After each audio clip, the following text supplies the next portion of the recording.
Baie welkom by die voorlesing van die Afrikaanse Sabbatskoolles vir blindes en swaarsiendes. Hierdie lesse word voorsien deur die Wêreldkonferensie van die Sewende Dag Adventiste Kerk. Die voorlesing van die les word aan u gebring deur SSL in samewerking met Adventiste Wêreldradio Afrikaans en word voorgeles deur Marlena Nel.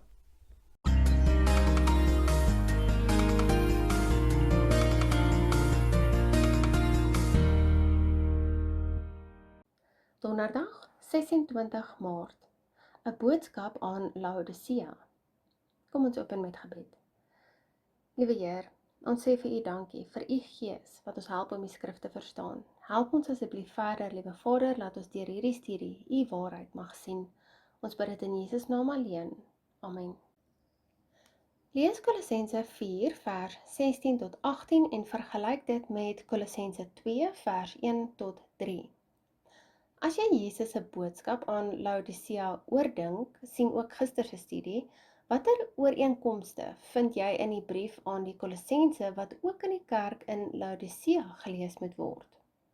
Ons lees Kolossense 4 vers 16 tot 18.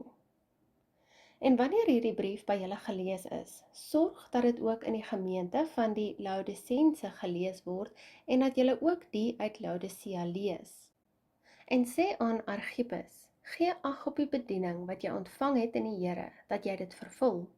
Die groete van Paulus met my eie hand, dink aan my boeie, die genade sy met julle. Amen.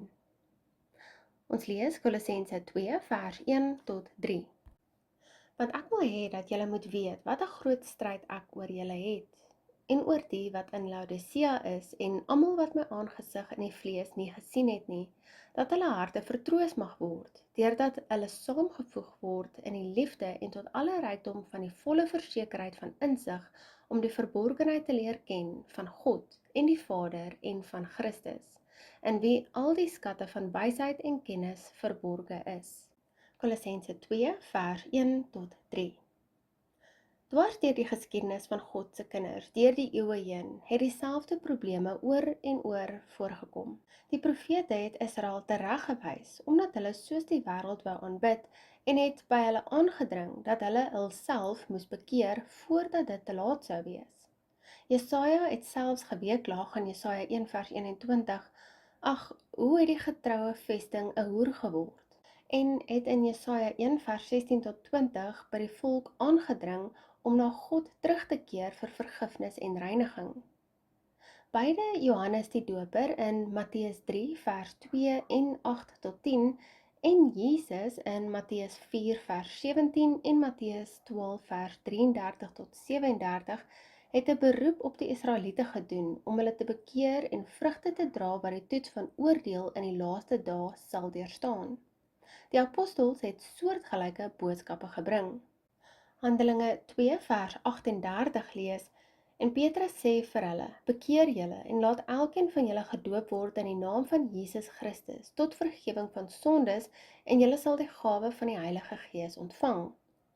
Handelinge 3 vers 19 sê vir ons, kom dan tot inkeer en bekeer julle, sodat julle sondes uitgewis kan word en tye van verkwikking van die aangesig van die Here mag kom. Handelinge 17 vers 30 lees, God het dan die tye van onkunde oorgesien en verkondig nou aan al die mense oral dat hulle hul moet bekeer.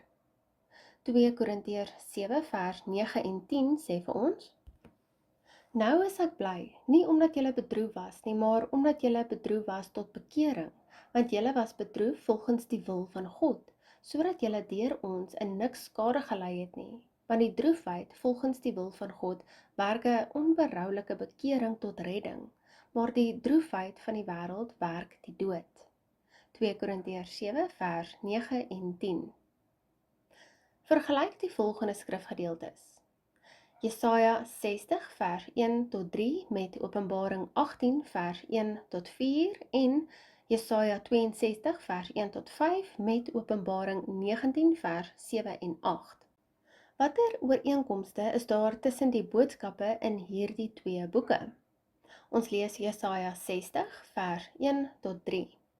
Staan op, word verlig, want jou lig kom en die heerlikheid van die Here gaan oor jou op. Want kyk, die duisternis sal die aarde oordek, en donkerheid die volke, maar oor jou sal die Here opgaan, en sy heerlikheid sal oor jou gesien word. En nasies sal trek na jou lig, en konings na jou stralende opgang. Ons lees Openbaring 18 vers 1 tot 4. En na hierdie dinge het ek 'n engel sien neerdal uit die hemel met groot mag, en die aarde is verlig deur sy heerlikheid.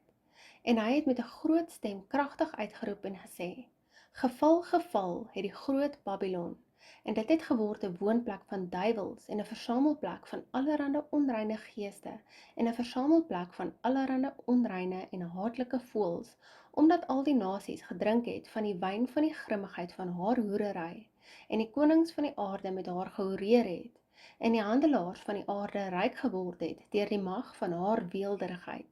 En ek het 'n ander stem uit die hemel hoor sê: Gaan uit daar uit, my volk, sodat julle nie gemeenskap met haar sondes mag hê en van haar plaae mag ontvang nie. Ons lees dan nou Jesaja 62 vers 1 tot 5.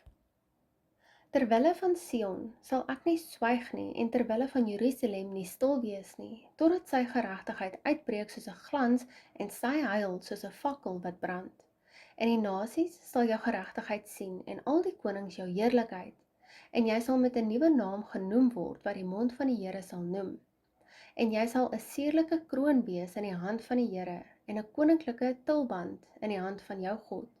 Jy sal nie meer genoem word verlatene nie, en jou land sal nie meer genoem word wildernis nie, maar jy sal genoem word my welbehae, en jou land die getroude. Want die Here het 'n behae in jou, en jou land sal getroud wees. Want soos 'n jonk man en jong dogter trou, so sal jou kinders jou trou, en soos die bruidegom bly is oor die bruid, so sal God oor jou bly wees.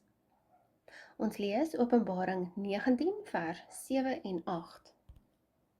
Laat ons bly wees en ons verheug en aan hom die heerlikheid gee, want die bruilof van die lam het gekom en sy vrou het haar gereed gemaak, en aan haar is gegee om bekleed te wees met rein en blink fyn linne, want die fyn linne is die regverdige dade van die heiliges.